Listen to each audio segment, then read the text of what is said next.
से क्या है, ये भी हमको मालूम होना बहुत ज़्यादा ज़रूरी है ना। मेरी बहनों, एक और मज़े की बात आप ज़रा यहाँ पर सुने। ये जो सूरा नाजिल हुआ ये मक्के में नाजिल हुआ, बराबर, और मक्के में कब नाजिल हुआ, बड़ा मज़ा है। अब यहाँ पर भी एक बड़ी मज़े की बात है, देखिए, हिजरत से पहले पहली जो हिजरत हुई थी ना, किधर हुई थी ज़रा बताएं मुझे। पहली हिजरत किधर हुई थी? हबशा की तरफ हुई थी। और जब हिजरत हुई, हिजरत से कुछ दिन पहले या एक महीना पहले ये सूरह कहफ नाजिल की गई। अब आप गौर करो, यहाँ पर गौर करने वाली बात है, बड़ी मज़े की बात है। यहाँ पर मुशरिकीन मक्का मुसलमानों पर जुल्म कर रहे हैं, है ना, उनके लिए जीना मुश्किल कर दिया गया, उनके लिए जुल्म सितम ढाए जा रहे थे, यहाँ तक कि उनकी ज़मीन जो उनके मक्का उनका जो घर था वो घरों में रहना उनके लिए मुश्किल कर दिया गया। तो अल्लाह ताला उसी वक्त नाजिल कर रहा है सूरह कहफ को। यहाँ पर ईमान को बूस्ट किया जा रहा है, ईमान को बढ़ाया जा रहा है। किसके? सहाबा के। कि देखो तुम पर जो मुसीबतें आई ना, तुम ये जो हिजरत कर रहे हो, अपने घर को छोड़ रहे हो, अपने माल दौलत को छोड़ रहे हो, अपनी जायदाद को छोड़ रहे हो, तो ये सिर्फ तुम नहीं कर रहे हो, ये सिर्फ तुम्हारा काम नहीं है, ये पहली बार तुम पर नहीं किया गया, ये तुमसे पहले भी लोग कर चुके। असहाबे कहफ भी कर चुके, उन्होंने भी अपने घरों को छोड़ा, उन्होंने भी अपने माल दौलत को छोड़ा अपने ईमान की हिफाजत के लिए। यहाँ पर अब देखो, सहाबा के ईमान को बढ़ाया जा रहा है, उनको बूस्ट किया जा रहा है कि देखो तुम अपने ईमान की हिफाजत करना, घर को छोड़ना पड़े छोड़ दो, माल दौलत को छोड़ना पड़े छोड़ दो, हिजरत करना है हिजरत के लिए निकल जाओ अपने ईमान की हिफाजत के लिए। अब मुझे और आपको भी हर जुमा को जुमा मेरे और आपके ईमान को भी बूस्ट किया जा रहा है। नबी सल्लल्लाहु अलैहि वसल्लम ने क्या कहा, कब पढ़ना है मुझे और आपको सूरह कहफ, ज़रा बताएं। जुमा को जुमा। क्यों पढ़ने का हुक्म दिया जुमा को जुमा? ऐसी क्या चीज़ है इसके अंदर, ऐसे कौन से राज है इसके अंदर, ऐसे कौन से कीस है, ऐसे कौन से कुंजियाँ हैं इसके अंदर जो मुझे और आपको अपने ईमान की हिफाजत करने के लिए दी जाएगी। मेरी बहनों, हम सब जानते हैं कि नबी सल्लल्लाहु अलैहि वसल्लम की वो मशहूर हदीस, तमाम तफासिर की किताबों में ये बात मौजूद है कि जो कोई भी एक जुमा से लेकर दूसरी जुमा तक, यानी एक जुमा को सूरह कहफ पढ़ लेता है, अल्लाह ताला उसके लिए क्या करते हैं, एक नूर पैदा करते हैं, एक रोशनी पैदा करते हैं, एक रोशनी उससे निकल रही होगी। और अगर ये सूरह कहफ अगर वो पढ़ लेगा, एक जुमा को पढ़ लेगा और दूसरी जुमा आने से पहले अगर दज्जाल अगर आ जाएगा, दज्जाली फितने अगर आ जाएंगे, तो अल्लाह ताला का ये जो नूर उसके साथ है वो उसको प्रोटेक्ट करेगा, उसकी हिफाजत करेगा। ये है सूरतुल कहफ जिसको मुझे और आपको पढ़ना है। एक नूर, एक प्रोटेक्शन मेरे और आपके साथ होगी। देखो ये मतलब इसका ये है कि ये दज्जाल इतना ख़तरनाक है, इसकी फितने इतने ख़तरनाक है कि इसकी हिफाजत के लिए मुझे और आपको अल्लाह के एक नूर की ज़रूरत है, एक हिफाजती कवर की ज़रूरत है। और वो कवर मुझे और आपको सूरह कहफ जुमा को पढ़ने से मिलेगा, है ना। और अल्लाह के नबी सल्लल्लाहु अलैहि वसल्लम की वो भी हदीस जिसमें एक सहाबी रात के वक्त क्या करते हैं, सूरह कहफ की तिलावत करते हैं। तो वो क्या देखते हैं, जैसे जैसे वो सूरह कहफ को तिलावत बढ़ा रहे थे, उनके पास जो घोड़ा था वो बिदकना शुरू हो गया, बहुत ज़ोर ज़ोर से वो बिदक रहा था। तो जो सहाबी थे वो जब घोड़े की तरफ देखे तो वो रुकने का नाम ही नहीं ले रहा। फिर वो सहाबी क्या करते हैं, आसमान की तरफ देखते हैं, गौर से जब नज़र दौड़ाते हैं तो वो देखते हैं कि एक बादल, एक साया उनको कवर किया हुआ है और कुछ खंदिलें उतर रही है। ये वाक़या पूरा जब देखते हैं तो अपनी तिलावत को रोक देते हैं। और तफासिर में आता है वो तिलावत रोकने की वजह ये थी कि उस घोड़े के पास उनका बच्चा सोया हुआ था, छोटा सा बच्चा।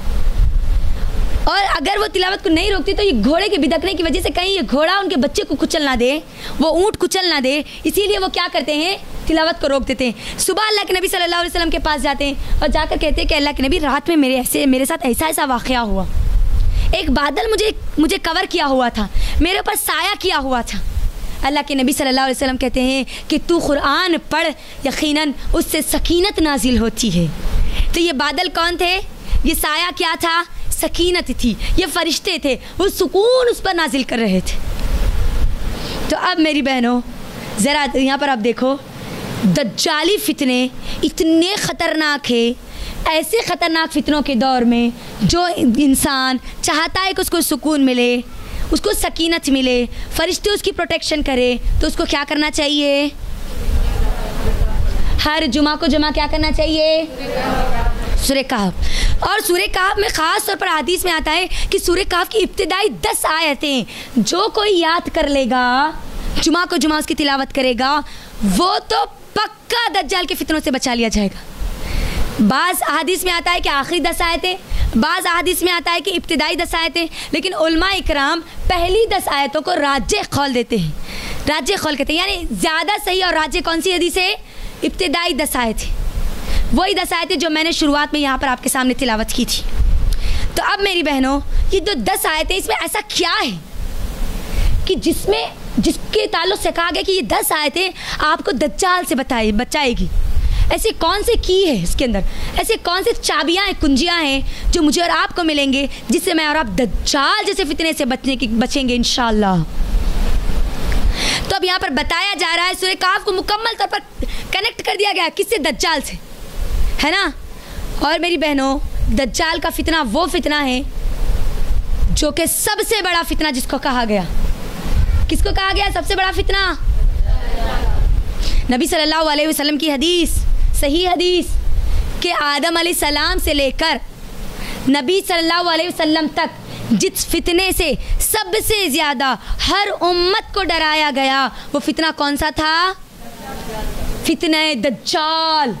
यानी इतना ख़तरनाक है दज्जाल, इतना ख़तरनाक है, उसके फितने इतने ख़तरनाक है। आप अंदाज़ा करें कब से डराया जा रहा,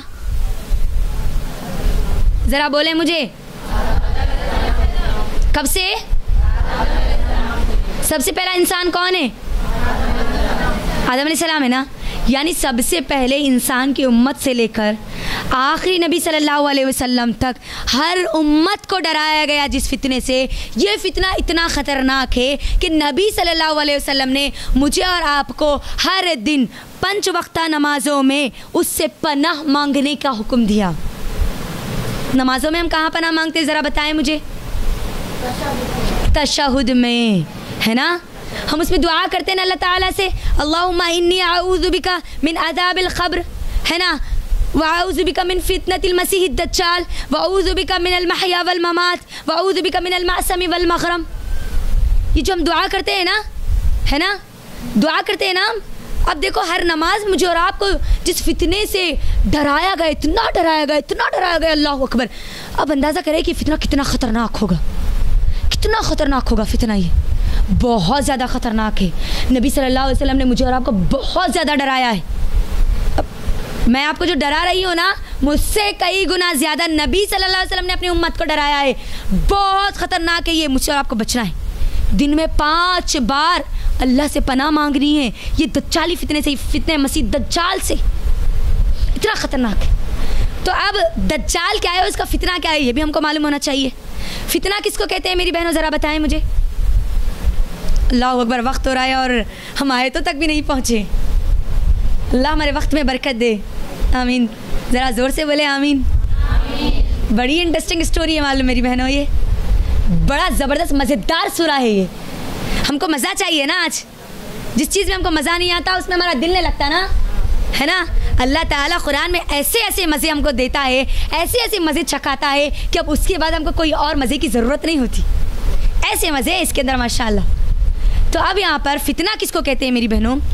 फितना बोलते हैं ऐसी चीज़ को जिसमें आपका ईमान चला जाए, आपका ईमान आपसे छीन लिया जाए। एक मिसाल के ज़रिए मैं समझाती हूँ, मिसाल सुनिए गौर से। एक घर में आग लगी, क्या लगी जी, क्या लगी? ज़ोर से बोलना, आग ख़तरनाक चीज़ है। आग, ये क्या है? सहर करें नहीं करें आप लोग? नहीं आज नहीं जी, आज सहर नहीं हुई, ऐसा तो नहीं है ना? अच्छा मस्त पेट भर के करे ना, पेट भर के करे। अरे आंसर नहीं आ रहा मुझे, ज़ोर से बोलना ज़रा।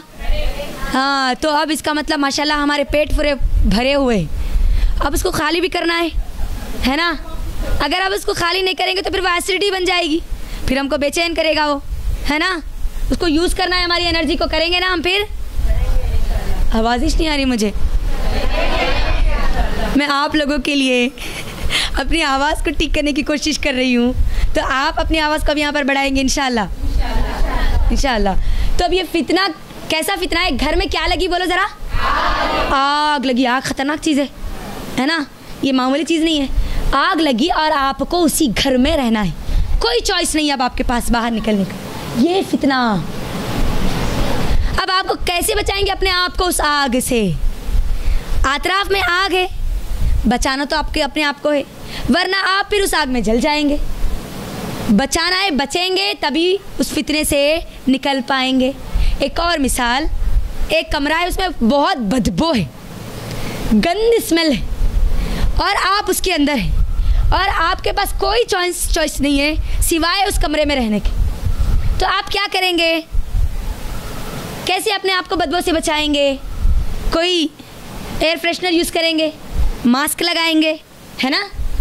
तो अब ये जो है फितने जो है ये पूरे बदबू है और उसमें मुझे और आपको रहना है, अब निकलने का चांस ही नहीं है अब हमारे पास। तो अब हम क्या करेंगे?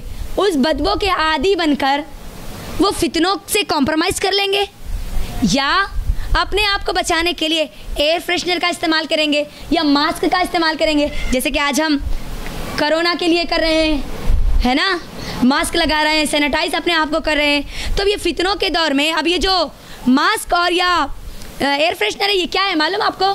अल्लाह का जिक्र है, अल्लाह की किताब है, अल्लाह की मारिफत है। ये ऐसी चीज़ें हैं जो आपको वो बदबू से बचाएगी, वो फितनों से बचाएगी जिसमें मैं और आप आज है। इसको कहते हैं फितना। बात आई समझ में? आपको यहाँ यहीं रहना है, चॉइस नहीं है अब आपके पास निकलने की, मगर अब अपने आप को बचाना है। किससे बचाना है जी? दज्जाल से बचाना है, दज्जाली फितनों से मुझे और आपको बचाना है। अब दज्जाल किसको कहते हैं? दज्जाल अरबी लफ्ज़ दजल से आया। किससे आया? अरबी लफ्ज़ दजल। और जो दजल है ये एक अरबी का मुहावरा है, दज्जला अलल बईर। अरब कब कहते थे अरब के लोग दज्जला अलल बईर? जब रात में जो ऊँट होता है, ऊँट को वो क्या करते हैं? काला कलर कर देते थे, क्योंकि रात अंधेरी होती है ना। तो वो क्या करते थे? ऊँट को काला कर देते थे, पूरा कलर काला कर देते थे उसका, ताकि जब चोर आए तो उसको ऊँट ना मिले, उसको दिखाई ना दे, छुप जाए वो। इसको कहते हैं दज्जल अलल बईर, दजल छुपा हुआ। हमारे आंखों के सामने है, ऊँट उनके सामने होता था चोरों के, लेकिन उनको दिखाई नहीं देता था वो कलर कर देने की वजह से। तो दज्जाल छुपा हुआ मेरा और आपके सामने है, दज्जाली फितने, लेकिन हम उसको पहचान नहीं सकते, पहचान नहीं रहे हैं, इसीलिए उसको दज्जाल कहा गया। क्या कहा गया जी? अब ये दज्जाल कौन है, ये कहाँ है, ये क्या है, ये भी हमको मालूम होना ज़रूरी है, क्योंकि इसका पूरा कनेक्शन सूरह कहफ से है ना। तो दज्जाल कौन है, ये कहाँ है? तमीम दारी रज़ी अल्लाह तआला अन्हु की वो मशहूर हदीस, जिसमें वो क्या कहते हैं कि वो बहरी जो रास्ता है ना, ओशियन से जब ट्रैवल कर रहे थे, वो ओशियन वे से, जैसे कि जो हम ट्रैवल करते कश्तियों से ट्रैवल करते नहीं करते, बहरी रास्ता जो होता है ना, तो तमीम दारी रज़ी अल्लाह तआला अन्हु सफ़र कर रहे थे कश्ती में। तो वो उनकी कश्ती एक ऐसे आइलैंड पर जाकर रुकी, एक ऐसे जजीरे पर रुकी जहाँ पर एक औरत थी, बड़ी ख़तरनाक सूरत में थी, बड़ी उसकी ख़तरनाक सूरत थी, बहुत बहुत गंदी वो नज़र आती थी। वो क्या करती है? तमीम दारी रज़ी अल्लाह तआला अन्हु को बुलाती है और वो बुलाकर एक ऐसे शख्स के पास लेकर जाती है जो कि बहुत एक ह्यूज किस्म का होता है और वो पूरे जंजीरों से जकड़ा हुआ होता है, बहुत सारी जंजीरों से वो जकड़ा हुआ होता है। जब तमीम दारी रज़ी अल्लाह तआला उसके पास जाते हैं तो वो जो शख्स था वो सवाल करता है तमीम दारी रज़ी अल्लाह तआला को कि क्या अरब के जो लोग थे उनके पास एक नबी आने वाला था, क्या वो आ चुका? तो तमीम दारी रज़ी अल्लाह तआला को तो मालूम था कि नबी सल्लल्लाहु अलैहि वसल्लम अरब में आ चुके हैं, मक्के में आ चुके हैं। वो कहते हैं कि हाँ आ चुका है। तो वो शख्स कहता है कि अब जब अगर अरब में एक नबी आ गया तो अब अनकरीब मैं आने वाला हूँ, मैं अनकरीब आने वाला हूँ। और फिर तमीम दारी रज़ी अल्लाह तआला वापस से आ जाते हैं, 2-3 सवालात वो करता है वो शख्स। फिर अल्लाह के नबी सल्लल्लाहु अलैहि वसल्लम को तमीम दारी रज़ी अल्लाह तआला आके कहते हैं कि अल्लाह के नबी सल्लल्लाहु अलैहि वसल्लम मेरी कश्ती ऐसा एक जजीरे पर जाके रुकी, एक आइलैंड पर जाकर रुकी और ऐसे ऐसे वाक़यात हुए। तो अल्लाह के नबी कहते हैं कि वो कोई और नहीं, वो कौन था? दज्जाल था जो अनकरीब आने वाला है। मैं आ चुका, इसका मतलब अनकरीब जब दज्जाल आने वाला है। अल्लाह अकबर। नबी सल्लल्लाहु अलैहि वसल्लम इस दुनिया से जाके सोच लो कि कितने साल हो चुके, नबी सल्लल्लाहु अलैहि वसल्लम आके कितने साल हो चुके? 1450 साल हो चुके, है ना। तो अब इसका मतलब मुझसे और आपसे दज्जाल बहुत ज़्यादा करीब है, बहुत ज़्यादा करीब है मुझसे और आपसे दज्जाल। अब ये कहाँ है? ये तो पता चल गया कि वो एक जजीरे में है ना, इस ज़मीन पर है। कहाँ है बोले ज़रा? ज़मीन पर है, ज़मीन पर है। अब आगे आऊँगी मैं, किस ज़मीन पर है, वो कहाँ है? आइलैंड में जब है उन्हें, एक जजीरे में, तो अब इसके बारे में नबी सल्लल्लाहु अलैहि वसल्लम ने मुझे और आपको बहुत बताया है। उसकी पूरी की पूरी नबी सल्लल्लाहु अलैहि वसल्लम ने बताया है कि उसका तारुफ, उसका इंट्रोडक्शन अल्लाह के नबी ने पूरी मुकम्मल वजाहत के साथ बताया है। और यही दज्जाल है जिसको आज यहूदी ढूंढ रहे हैं। कौन ढूंढ रहे ज़रा बोलो? इज़राइल, है ना। अगर आप करंट अफेयर से अगर वाकिफ़ है तो आपको मालूम होना चाहिए, इज़राइल ढूंढ रहे हैं दज्जाल को। इंटरनेट क्या है, कभी गौर किया आपने? इंटरनेट का जो जाल है, जो हर तरफ बिछा दिया गया कि आज एक इंसान एक कमरे में बैठकर पूरी दुनिया को देख सकता है, तो ये क्या है? ये दज्जाल के फितरों में से एक फितना है। यहूदियों के पास है ना इंटरनेट आज पूरा। किसके पास है आज? यहूदी क्यों ढूंढ रहे हैं दज्जाल को?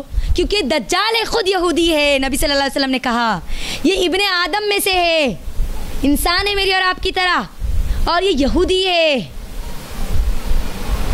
और अल्लाह के नबी ने कहा कि उसकी एक आंख पूरी सड़े हुए अंगूर की तरह है, एक आंख वाला काना है ये एक आंख से, और उसके पेशानी पर कफारा काफिर लिखा हुआ है।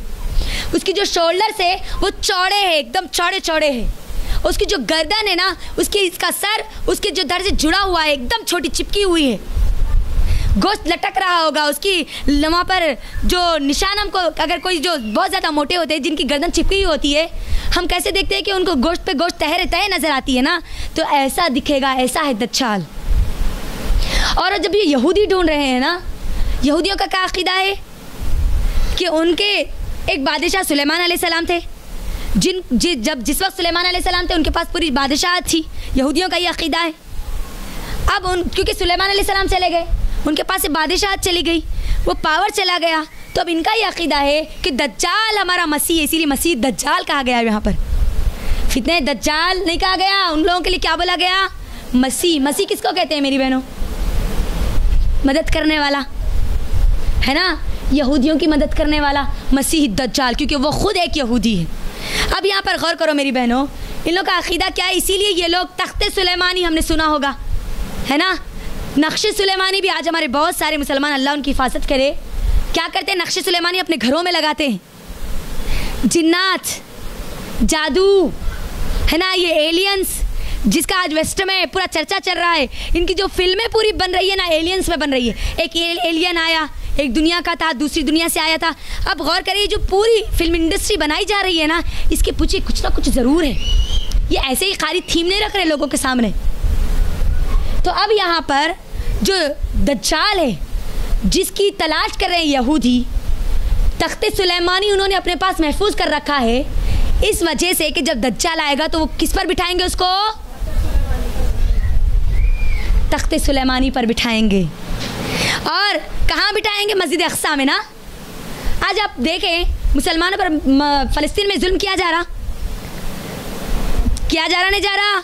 मैं आपको आज से रिलेट करके बता रही हूँ, ताकि हम सूरह काफ को खाली यूं ही ना पढ़ लें, बल्कि उसको समझे कि क्यों अल्लाह ताला मुझे और आपको बार बार हर जुमा को जुमा पढ़ने का हुक्म देता है।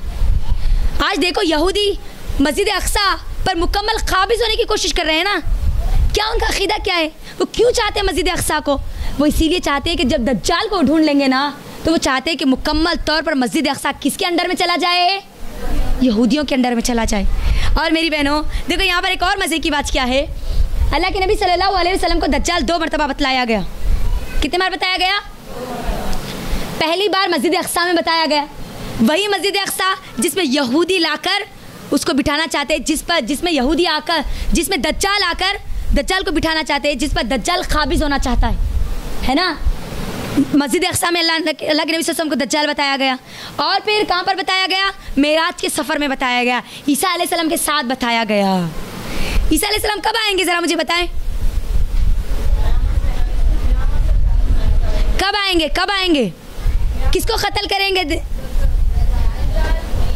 ईसा अलैहिस्सलाम किसको कत्ल करेंगे?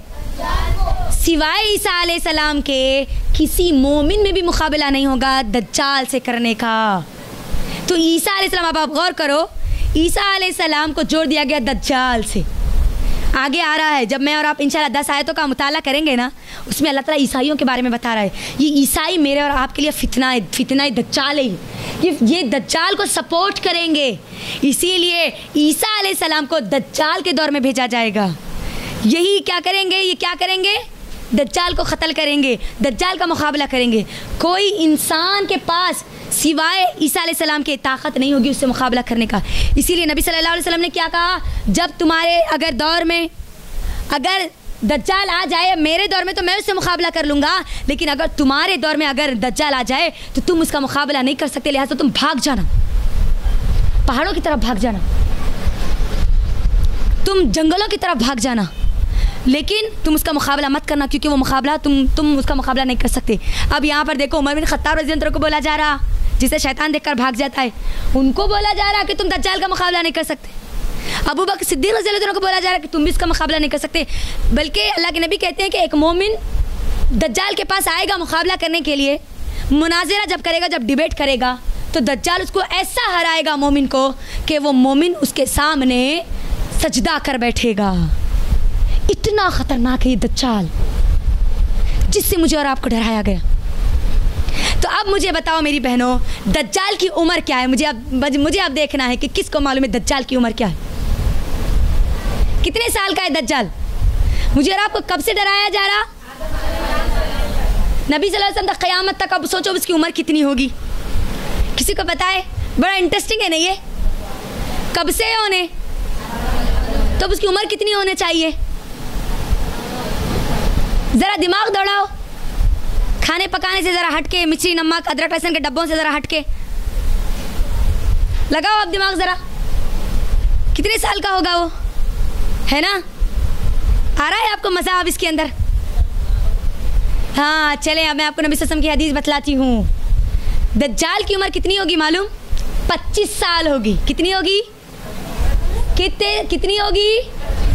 25 साल। शौक हो गए ना आप? नबी सल्लल्लाहु अलैहि वसल्लम की हदीस है ये, मैं अपनी तरफ से नहीं बोल रही हूँ। अब देखो ने कब से, अब यहाँ पर एक बड़ी अहम चीज़ मुझे और आपको समझना है, बड़ी अहम चीज़ है। वही पोर्टल्स, वही एवेंजर की जो फिल्मों की जो स्टोरी है, जिसमें बताया जा रहा है कि एक मखलूक ऐसी है जिस पर वक्त नहीं गुजर रहा, और एक ऐसी है जिस पर वक्त गुजर रहा है। तो अब यहाँ पर दज्जाल जो है, जिसको अल्लाह ने कब से जकड़ रखा है, और वो क़यामत तक जकड़ा रहेगा, जब तक ईसा अलैहिस्सलाम के नुज़ूल से पहले, है ना? तो अब उसकी उम्र कितनी होनी चाहिए थी? बहुत ज़्यादा होनी चाहिए थी। लेकिन अल्लाह सुब्हान व तआला वो है जिसके हाथ में वक्त है। वक्त किसने बनाया? इसका मतलब ये है कि अल्लाह जिस पर चाहता है वक्त को रोक लेता है, जिस पर चाहता है वक्त को गुजारता है। क्या बोलो ज़रा, मैं दोहराओ।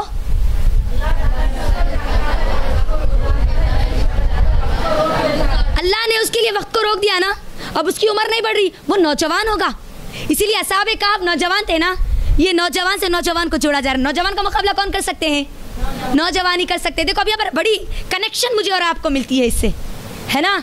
तो अब जो इवेंजर्स है ना, आपको मालूम होना चाहिए, जो वेस्ट जो फिल्में बना रहे हैं, इवेंजर हो या हैरी पॉटर हो, जिसके अंदर एक बताया जाता है कि एक पोर्टल, एक दरवाज़ा है जिससे इंसान एक दुनिया से दूसरी दुनिया में चला जाता है, और ऐसी दुनिया जिस पर वक्त ही नहीं गुजर रहा। ये हम बेकार के फिल्म देखते देखते इतने ऐसी चीज़ों में चले गए कि ये जो वेस्ट है ना, ऐसी रिसर्चों में लगे हुए हैं जिससे वो लोग ऐसी बातों को साबित कर रहे हैं जो कि कुरान में नबी अल्लाह सुब्हानहू व तआला ने मुझे और आपको बतलाई। ये खाली नहीं बोल रहे, ये जो पोर्टल्स खुल रहे हैं ना, स्टारगेट मूवी जो है, इसके अंदर अब कभी देखें आप, इल्म नॉलेज के लिए देखें, सिर्फ नॉलेज के लिए देखें कि कैसे एक पोर्टल खुलता है, एक दरवाज़ा खुलता है कि इंसान एक दुनिया से दूसरी दुनिया में चला जाता है, जहाँ पर वक्त ही नहीं गुजर रहा। यहाँ पर अब दज्जाल पे भी वक्त नहीं गुजर रहा, है ना? दज्जाल बूढ़ा नहीं हो रहा। असहाबे कहफ पे भी वक्त नहीं गुजरा। असहाबे कहफ के जो बाहर की जो दुनिया थी, उन पर वक्त गुजर रहा था। 309 साल अल्लाह ने सुला दिया ना, लेकिन जब वो उठे तो आपस में क्या बोलने लगे कि हमने कुछ देर सोया होगा। देखो अल्लाह ताला ने इनके लिए वक्त को रोक दिया था। यानी एक ऐसा पोर्टल, एक ऐसी चीज़, एक ऐसा डायमेंशन जिसके अंदर अल्लाह ने वक्त को रोक दिया, उनके लिए वो वक्त रुक चुका था, है ना? लेकिन लोगों के लिए वो वक्त नहीं रुका था। अब मेरी बहनों, ये वेस्ट जो मूवीज़ बना रहे हैं ना, उसका कनेक्शन ये इससे कहीं ना कहीं ज़रूर है। जो ये बता रहे हैं फिल्मों में, बार बार बता रहे हैं एलियंस। देखो आप कभी वो एलियंस के बारे में बहुत ज़्यादा कहते हैं, स्टारगेट मूवी हो या इसके अलावा जितने भी मूवीज़ वो बता रहे हैं आज, उन लोगों ने ये बेहयाई की चीज़ें उन्होंने ऐसी फिल्मों में नहीं बताया, बल्कि ऐसे रिसर्चर्स को बताया कि वो ऐसी इल्मों तक, नॉलेज तक पहुंच चुके हैं जिससे वो ऐसी दुनिया की रिसर्च कर रहे हैं जिसके अंदर वक्त नहीं गुजरता। और ये रिसर्च क्यों कर रहे हैं यहूदी? ये वेस्ट दज्जाल को ढूंढने के लिए। दज्जाल क्योंकि उसी डायमेंशन में है ना जहाँ पर अल्लाह ने उसके वहाँ पर वक्त को रोक दिया। याजूज और माजूज है, मालूम है ना हमको? ईमान है हमारा? नहीं है? ईमान है हमारा कि याजूज और माजूज है, लेकिन आप मुझे बताओ कहाँ है? इतनी बड़ी कौम है वो, जब वो निकलेंगे ना तो 999 याजूज और माजूज होंगे तो एक हम होंगे। इतनी बड़ी कौम, और वो कैसे निकलेंगे? समंदर की लहरों की तरह तेजी से निकलेंगे, ऊंचाई से ढलान की तरफ आएंगे वो, इतनी तेजी से वो उतरेंगे। अब इतनी बड़ी कौम कहाँ है? कहाँ है? गौर करो आप, एक हिडन वर्ल्ड में है, एक छुपी हुई दुनिया में है, लेकिन जहाँ तक हमारी पहुँच नहीं है। बात आ रही है आप सबको समझ में? यानी एक ऐसा डायमेंशन, साइंस के मुताबिक क्या है, इंसान कितने डायमेंशंस को देख सकता है? 7। पूरे डायमेंशन कितने हैं? 7 है, लेकिन इंसान सिर्फ 3 डायमेंशन को देख सकता है। इंसान की 3 डायमेंशन तक ही उसकी नज़र जा सकती है, वो उतना ही देख सकता है, उसके अलावा दुनिया को वो नहीं देख सकता। अल्लाह ने उसके अंदर ही सलाहियतें बतलाई। तो अब ये हिडन वर्ल्ड में है, एक छुपी हुई दुनिया में है, इसीलिए दज्जाल छुपा हुआ ना। दज्जाल का माना क्या आया? छुपा हुआ। ऐसी जगह पर है जहाँ पर अल्लाह ने उसको छुपाया, ऐसी वर्ल्ड में है वो। और यही चीज़ें बता रहे कौन? वेस्ट। अब आप गौर करें यहाँ पर, तो बात क्या समझ में आई? अल्लाह के हाथ में है वक्त को रोकना। वक्त अल्लाह के हाथ में है, अल्लाह का अमर है, अल्लाह की चीज़ है, अल्लाह की मखलूक है वक्त। अल्लाह चाहता है तो वक्त को किसी पर रोक लेता है, तो अल्लाह चाहता है किसी पर वक्त को नहीं रोकता, है ना? अब देखो उज़ैर अलैहिस्सलाम के बारे में आपने सुना, अल्लाह ताला सूरह बकरा में, कुरान में अल्लाह ताला उज़ैर अलैहिस्सलाम के बारे में कहता है ना? उनका जो गधा था, एक बस्ती से वो गुजर रहे थे, उन्होंने कहा, क्या कहा उन्होंने? यहाँ पर तो